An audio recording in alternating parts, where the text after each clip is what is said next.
Yo, what's up guys? For today's video nga pala guys, tag-ulan ngayon kaya magluluto tayo ng sizzling beef sinigang guys. So tignan nyo to, di ba? Napakasarap niyan guys. So may smoky flavor nga pala to kaya natin to sinisling guys. So try nyo rin to. Basic lang din naman to guys. Nilagay lang natin ng konting twist. So ito lang sinigang mix, labanos, yan, bawang, ayun, sibuyas, kamatis, sitaw, kangkong. Yun lang naman din mga ano niyan guys, mga ano niyan, okra, ingredients niyan, salt and pepper. Basic lang din naman to guys. Ginawa lang natin tong sinisling lang muna natin tong beef cubes natin guys para may smoky flavor siya guys. So ganito lang naman yan. Hindi niyo siya kailangan lutuin dyan. Lagyan niya, magbago lang yung texture niyan, maging ito para maging brown lang yan dyan, magka grill marks lang yan dyan, magka smoky flavor, okay na yan guys. So ano, tapos i-pressure cooker natin to guys, yan, lalagyan natin sa pressure cooker para mapalambot. Ano nga lang pala to, kahit ano lang 30 minutes to 45 minutes lang,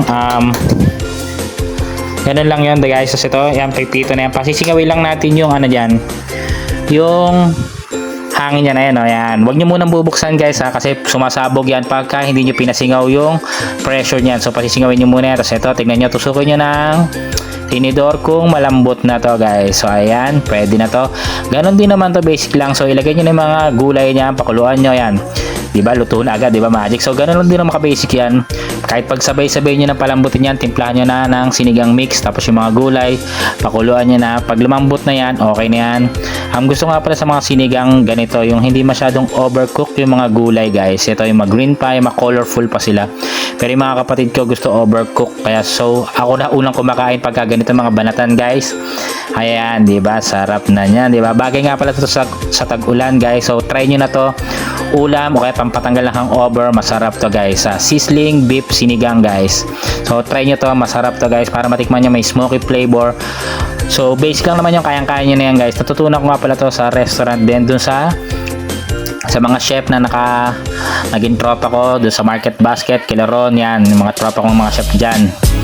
Yan, dun ako nagpapaturo magluto. Pero syempre experience na lang din guys. So napakasarap yan, diba? Share ko na sa inyo yung mga secret weapon natin, mga secret ingredients and secret technique. Hindi, kala mo naman napakagaling magluto. So try nyo kung gusto nyo, kung ayaw nyo, okay lang din, bahala kayo. So hanggang dito na lang guys. Salamat, bye bye. Pa-like and share ng video na to kung nagustuhan nyo. Thank you.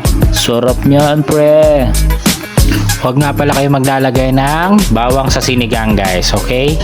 Sibuyas lang tsaka kamatis, ayos na yon. Sige na, bye bye. Salamat.